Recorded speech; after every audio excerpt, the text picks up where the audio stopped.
Selamat pagi Pak Handaka, bagaimana kabarnya hari ini? Selamat pagi Bu Lili, saya baik-baik saja, terima kasih. Alhamdulillah kalau begitu Pak. Namun akhir-akhir ini saya melihat Bapak selalu murung dan merasa tidak bersemangat. Iya nih Bu, saya sedang bingung. Kebingungan apa yang sedang Bapak hadapi? Boleh berbagi ceritanya ke saya Pak? Begini Bu, saya memiliki sebuah permasalahan di dalam kelas waktu saya mengajar. Oh begitu. Jadi permasalahan apa yang sedang Bapak hadapi dan yang ingin Bapak ceritakan ke saya?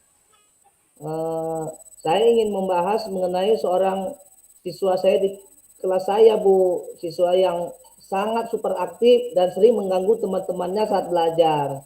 Saya merasa kesulitan mengelola situasi ini.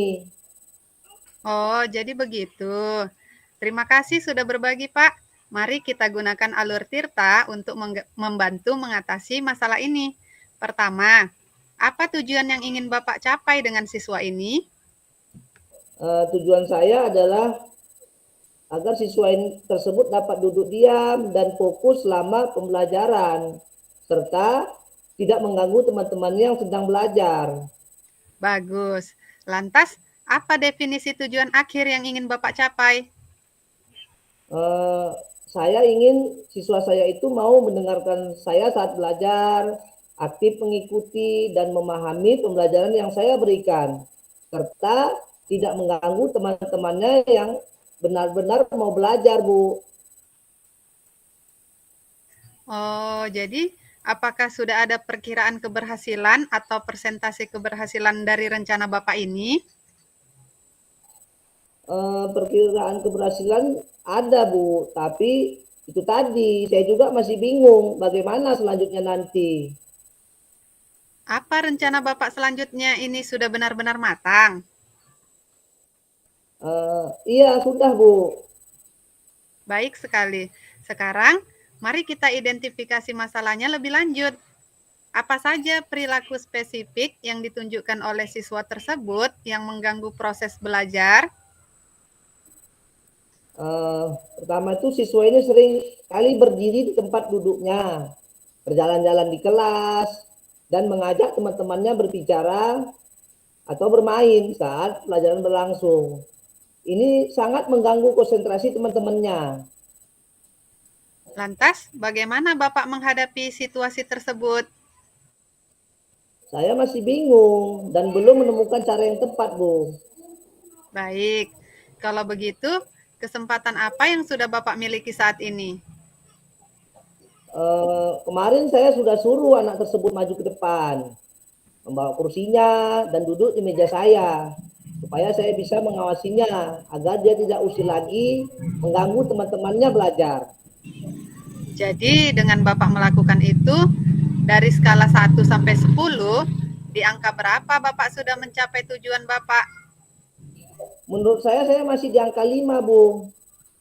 Apa saja kekuatan yang sudah Bapak miliki untuk mencapai tujuan tersebut? Eh, saya mampu membuat siswa tersebut diam.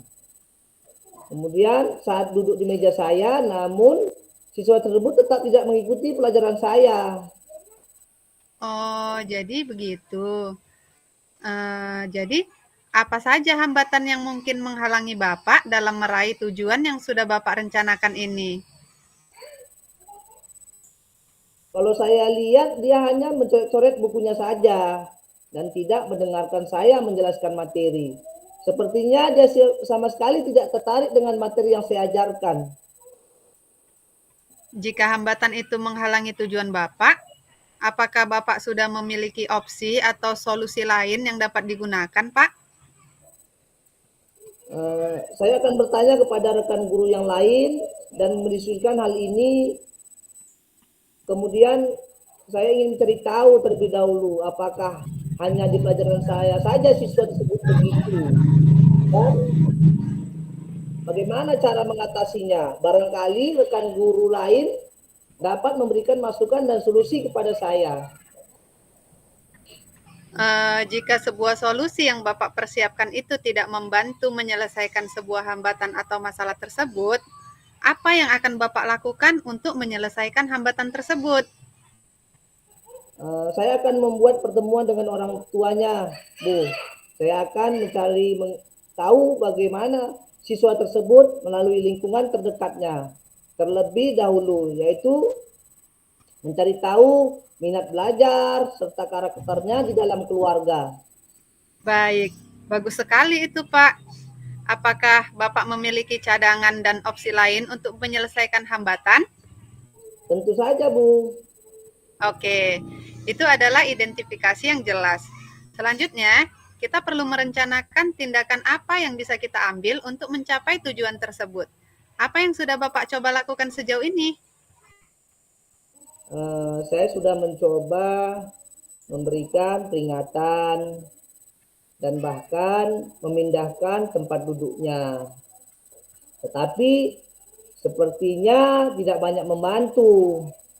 Saya juga sudah mencoba memberikan tugas tambahan, tapi dia malah semakin aktif. Bagus, Pak. Bapak sudah mencoba beberapa metode. Lalu, bagaimana rencana Bapak dengan tujuan awal tadi? Apakah ada skala prioritas dalam mencapai tujuan tersebut? Skala prioritas saya 8 saja, Bu. Sepertinya sudah cukup. Baik, sekarang coba Bapak sampaikan secara jujur. Apa rencana Bapak untuk mencapai tujuan tersebut agar dapat mencapai skala 8 seperti yang Bapak harapkan? Saya akan mencoba pendekatan yang berbeda dan saya juga akan merubah metode pembelajaran yang saya lakukan biasa di kelas. Begitu. Jadi, apa strategi yang akan digunakan untuk mencapai tujuan yang sudah Bapak rencanakan? Saya akan membuat pembelajaran berdiferensiasi dengan sebuah proyek. Kalau saya lihat siswa yang aktif dan tidak bisa diam saat belajar seperti itu, sepertinya lebih efektif jika siswa tersebut diberi sebuah tanggung jawab untuk menyelesaikan suatu proyek dalam belajarnya. Wah, bagus sekali, Pak. Jangka waktu yang digunakan dalam pencapaian tujuan ini berapa lama, Pak? Apakah jangka pendek atau jangka panjang? Saya akan melihat perkembangannya dulu, Bu. Jika siswa tersebut aktif dan pembelajaran berdiferensiasi seperti itu, saya akan membuatnya dalam jangka waktu panjang. Ini berarti bahwa siswa tersebut suka dengan pembelajaran yang sesuai dengan minat dan bakatnya. Jadi tidak mengganggu temannya lagi ketika belajar, Bu. Baik, kalau begitu, apakah sudah ada gambaran ukuran keberhasilan tujuan yang sudah dibuat? Sudah, Bu. Prioritas saya membuat metode pembelajaran yang berpihak pada murid. Bagus sekali itu, Pak. Apa saja yang harus diperhatikan sebelum melaksanakan rencana yang sudah dibuat sebelumnya, Pak? Yang pertama itu kesiapan belajar siswa pastinya, Bu. Minat belajarnya, dan tentu saja profil belajar siswa juga. Itu ide yang menarik, Pak. Semoga Bapak berhasil mencobanya ya. Baik, Bu. Terima kasih. Nah, sekarang kita beralih ke tanggung jawab. Apa komitmen Bapak terhadap rencana yang sudah dibuat?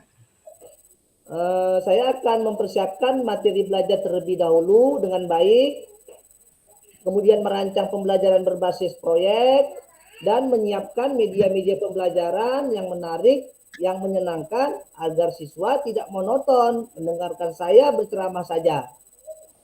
Baik, kemudian bagaimana Bapak akan memastikan bahwa rencana ini diimplementasikan dan dievaluasi keberhasilannya?